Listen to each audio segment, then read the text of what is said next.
Alright,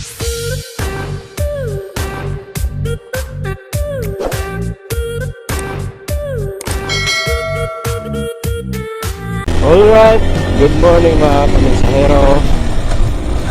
Nandito na naman tayo sa panibagong araw at panibagong vlog na naman na ating gagawin ngayong araw. Nandito na naman kayo sa channel na puro rides lang ang napapanood ninyo. Ngayong araw ay pupunta tayo ng Tanay. Meron tayong pupuntahan doon ng lugar.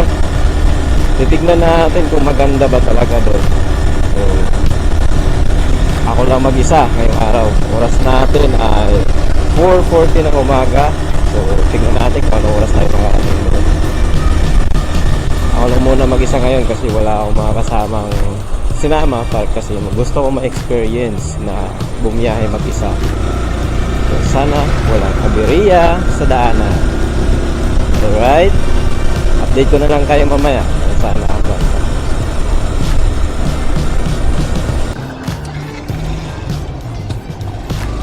Alright, nagpagas pa nga tayo para secure ang ating biyahe. Walang aberiya para hindi na tayo magpagas doon mamaya. Kasi hindi natin alam kung gaano kalayo yun. Kasi ngayon pa lang tayo pupunta doon hang mag-isa. So, dito pa lang tayo sa may Dr. A. Santos Avenue papunta na Sukat, Tiksit. At tignan na lang natin, update ko na lang kayo kung saan ako babanta na ngayon. Okay? Nandito na tayo sa intersection ng Sukat Tiksit. So mag West Service Road muna tayo para mas kabisado natin ang daanan dito banda. Medyo umulan siguro kanina, basa yung kalsada dito. So ayun pa man, kahit na umulan ay tutuloy pa rin tayo. Walang makakapigil dahil pumati ang mga pato. Alright, tuloy lang tayo. Andito na tayo sa Bikutan. Ito ay Bikutan, tapos pag diniretso mo yan ay papunta na yan Merville. Ito naman ay SM Bikutan sa kaliwa. So dito tayo sa kanan dahil mag C6 tayo. C6 ang daan natin.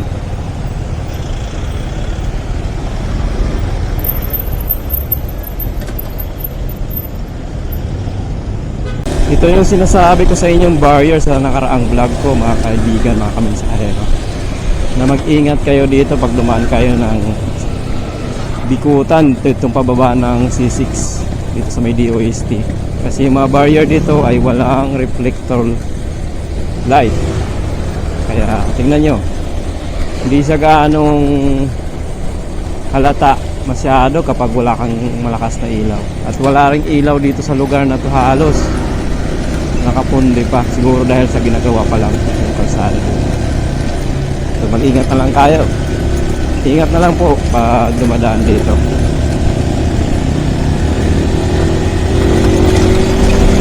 Alright, malapit na tayo sa C6. Alright, nagbukas na tayo ng ating Google Map. So tuloy-tuloy na tayo. Dito na tayo sa Taytay. So kung natatandaan nyo nung bumili tayo ng top box dito yun. Nandito dito banda. So ito na yung ano ng Taytay Rizal. Right.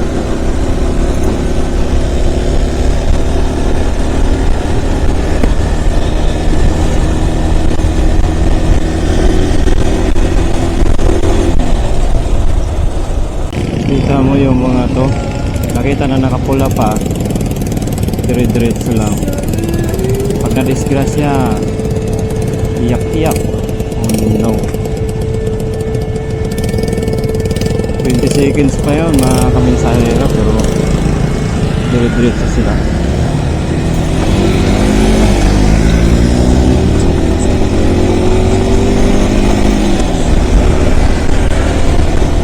Alright, andito na tayo sa mahaba-habang akyatan, mahaba-habang ahunan. Paakyat na tayo ng Antipolo mga kaminsahero. So mahaba-habang akyatan to, pero alam kong maning-mani lang to kay Jaguar. Itong ahunan lang na to, kasi kinaya niya yung sa may ano sa may Talisay, sa may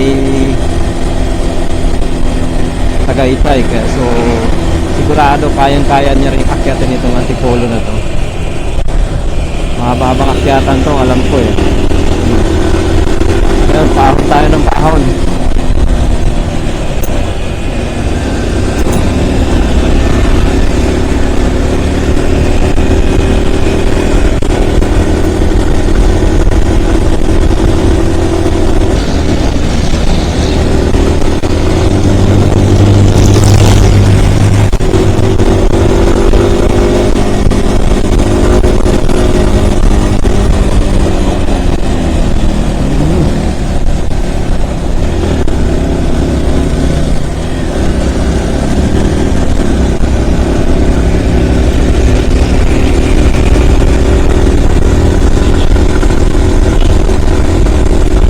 Basic.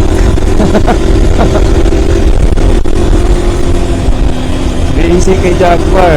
Naka-resera pa lang tayo nun. Ay, yabang segunda pala.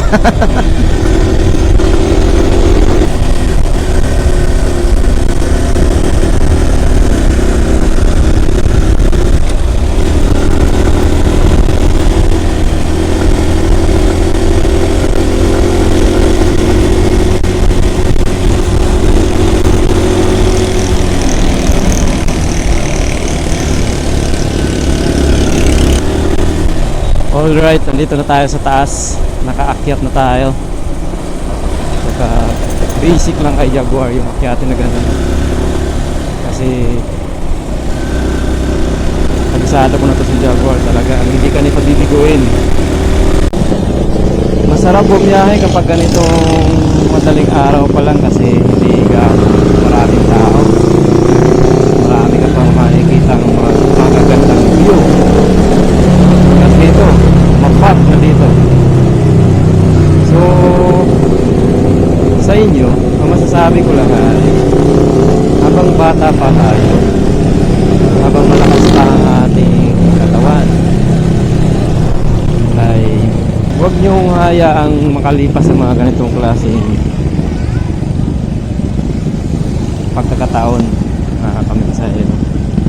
Kasi darating ang araw na hindi na natin kayang bumiyahe, hindi na natin kayang magmaneho ng ganito, na kahit isa makakalas ka. Darating ang araw ay kwento na lang tayo sa mga tao, sa ibang mga tao. Kwento na lang ang ating mga ginagawang ganito. So habang bata pa ay mag-enjoy sa buhay. Gawin mo kung anong nakakapasaya sa'yo. Gawin mo kung saan ka masaya, para pagdating sa huli ay hindi mo masabi sa sarili mo na sana ginawa ko na lang ito nung bata pa. Alright, andito na tayo sa lugar mga kaminsahero na hindi ko alam. Hindi ko alam ang lugar na to.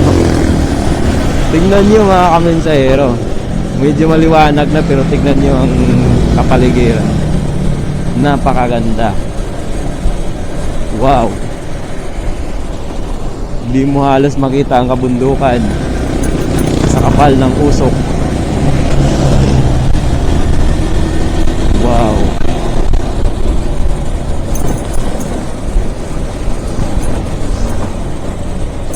ang ganda.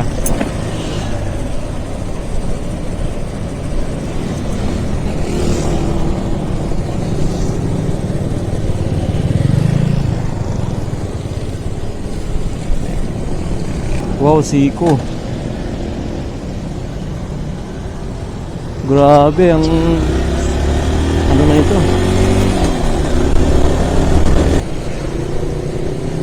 Wow. Ang ganda dito.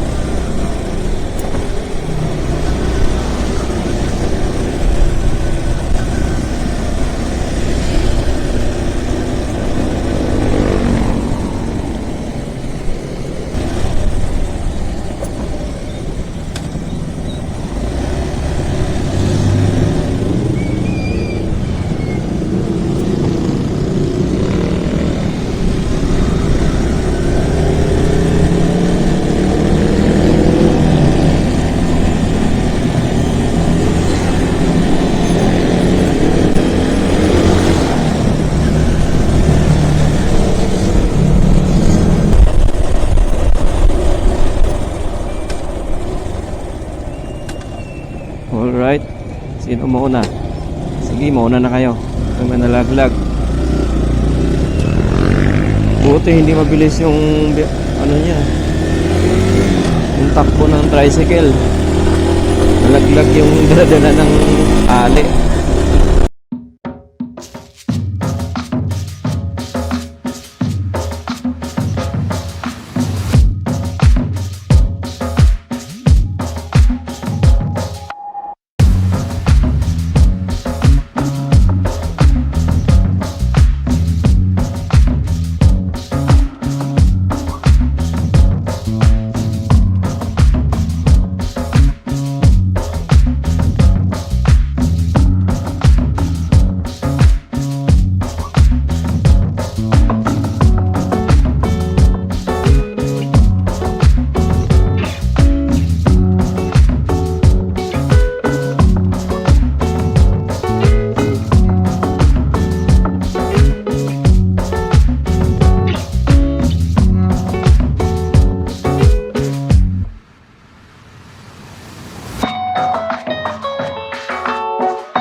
Nako, mga kaibigan, mag-ingat po tayo ha. Disgrasya. Sana okay lang siya.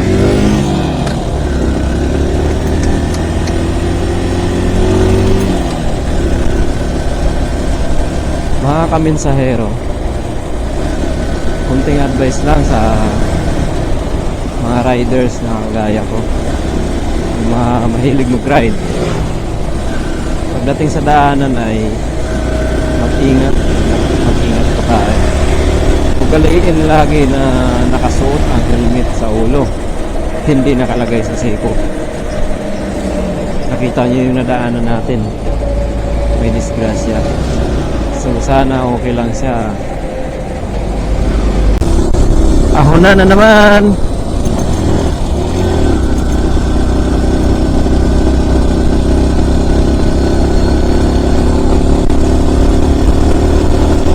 Haba-habang ahon na tayo. Dito na tayo sa Tanay. Nasa Tanay na tayo mga kamensahero.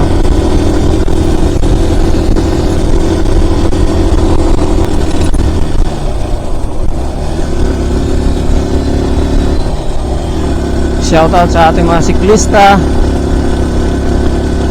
Ang titibay ng mga tuhod ninyo. Nice one. Ganda dito.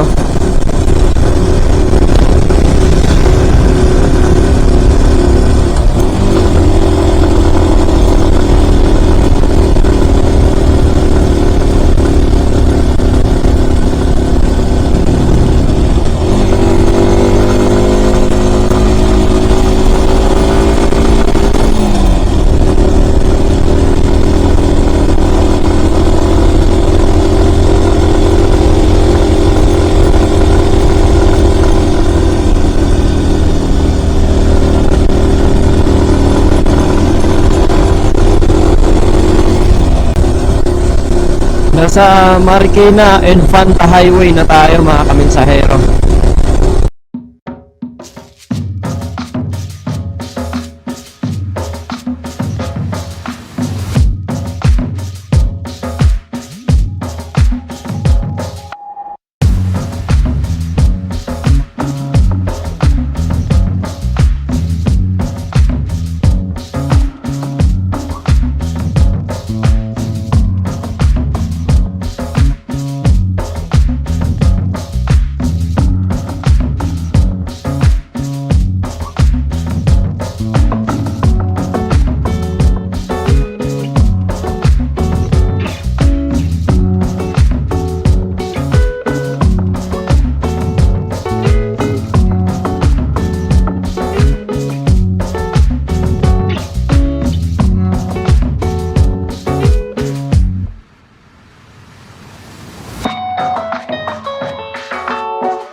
Parang probinsya na itong dinadaanan ko mga kaminsahero.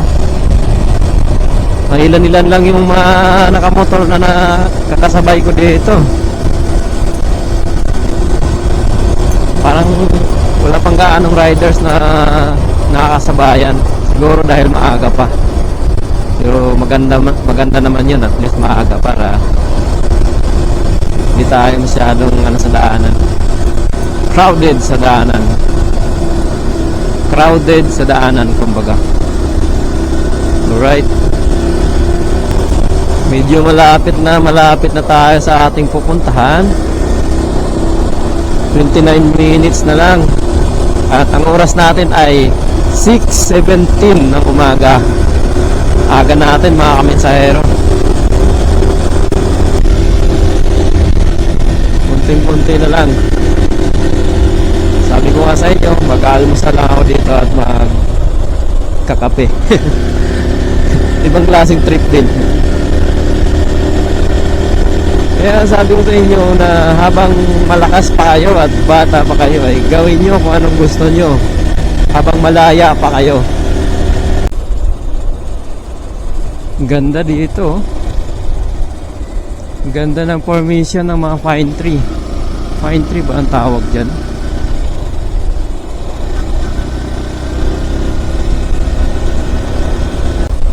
Andito na nga tayo sa Jerial's Peak. Kita nyo? Dito na nga.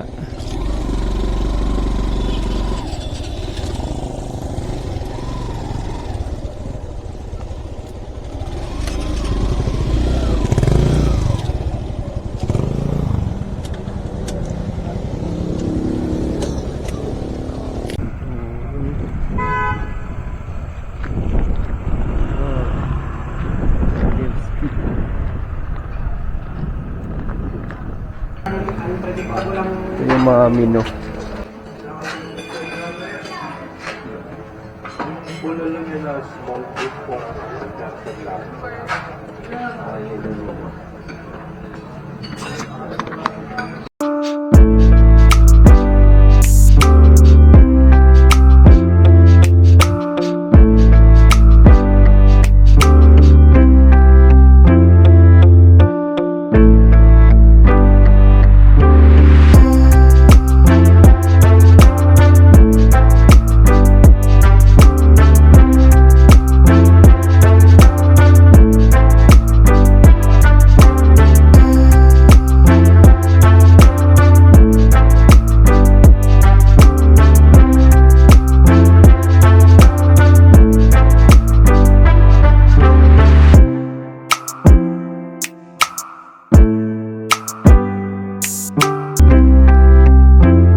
tayo mga kamisayero.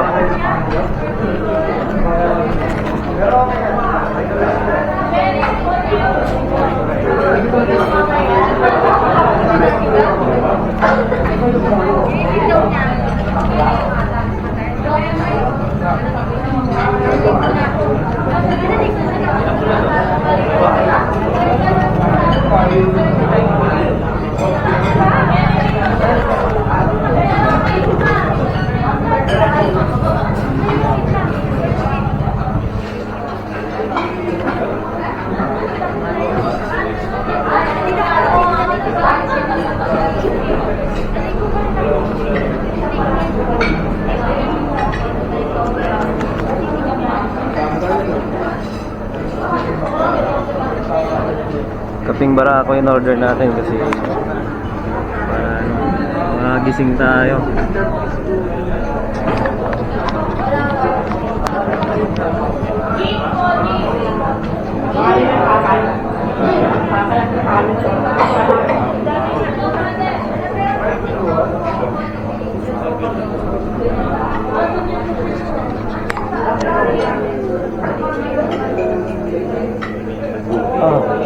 Init. Tayo.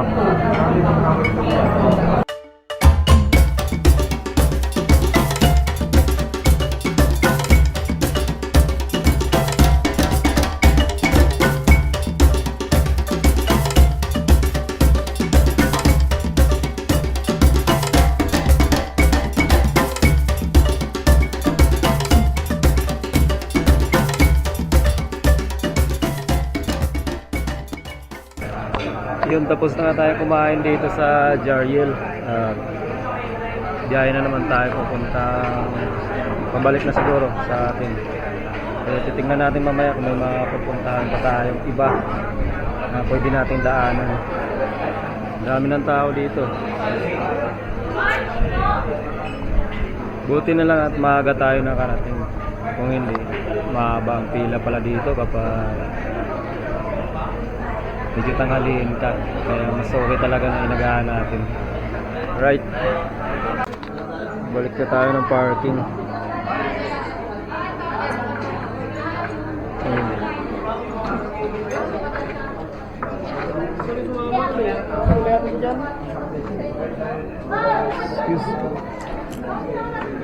Dami na rin tao. Yun o, baba na yun ng motor.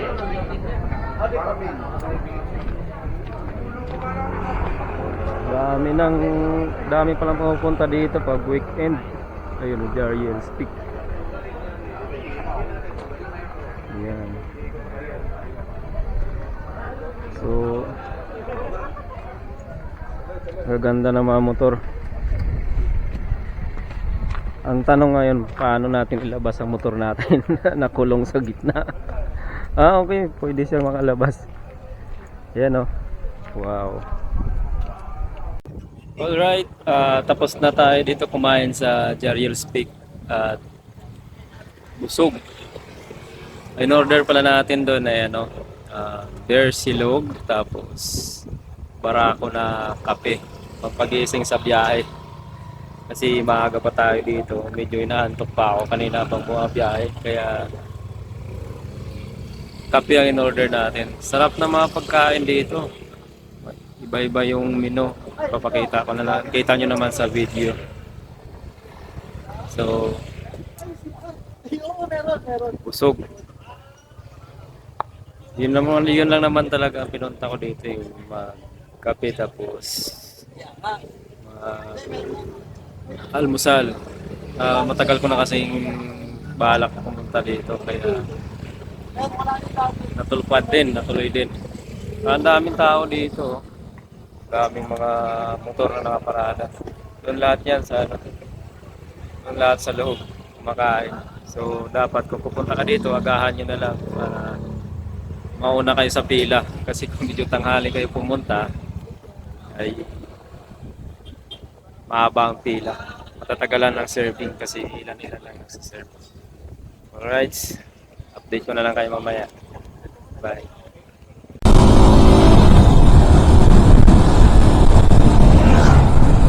Welcome to Morong. Papasok na tayo ng Morong at pabalik na rin tayo ng south para umuwi na kasi medyo tanghali na. Oras natin ay 10:06. So medyo masakit na ang init niya. So uwi na lang tayo. Sa sunod na lang tayo magpunta naman sa ibang lugar. Maganda yun yung bawat vlog natin ay iba't ibang lugar ang makikita ninyo.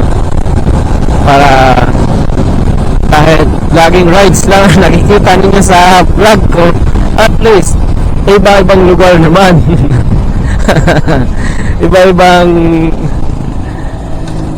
lugar o di kaya ibang view naman na nakikita ninyo.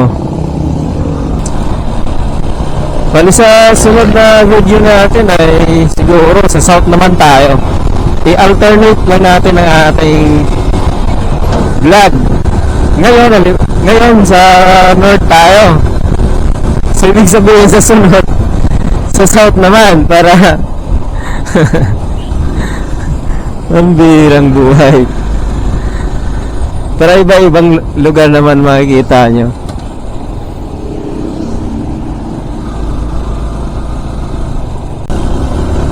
Ayan, nasa Antipolo na tayo. At medyo malapit na tayo sa atin.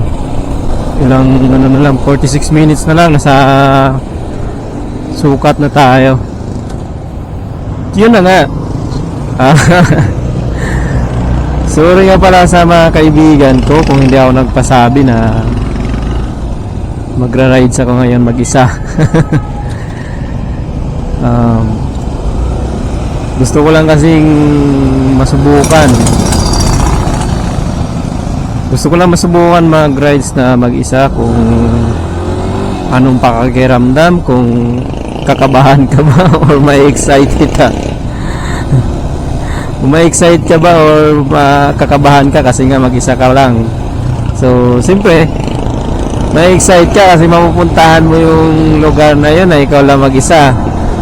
Kakabahan ka dahil nga mag-isa ka lang, wala kang katulong kung sakaling maabiriya ka sa daanan, di ba? Wala kang kasama magtulak ng motor, di ba? So, yun ang nasa isip ko kanina, pero lakasan lang ng loob yan. Nakarating naman ako doon ng maayos at pabalik na rin tayo dito. So far okay naman ang biyahe natin, wala namang aberya. So siyempre galing laging humingi ng patnubay sa taas. Siyempre yun ang pinaka una mong gawin bago ka umalis, para at least magkaroon ka man ng di inaasahang pangyayari, hindi ganun ka bigat kasi nga kasama mo siya sa iyong lakbayin. Alright, andito na tayo sa mahabang ahunan kanina, so ngayon mahabang lusungan naman ito.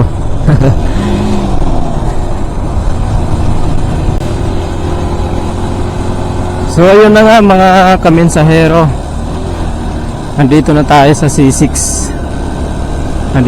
Andito na tayo sa tulay ng Taytay. At pabalik na tayo sa atin. So maraming salamat sa mga nakasubaybay sa akin. Shoutout nga pala sa aking mga kaibigan ulit. Sila JK, si Nico at si Thor, at sa aking partner si June Labaklado, at sa aking mga kaibigan sina Kent Bryan at Totoy Segura. Shoutout sa inyo mga kaibigan. Tapos maraming salamat din sa aking mga taga-subaybay. Kung nagustuhan nyo yung video na ito, paki-like na lang din po at share. Okay, maraming salamat sa inyo. Hanggang dito na lang. Hanggang sa muli mga kamensahero. Bye bye.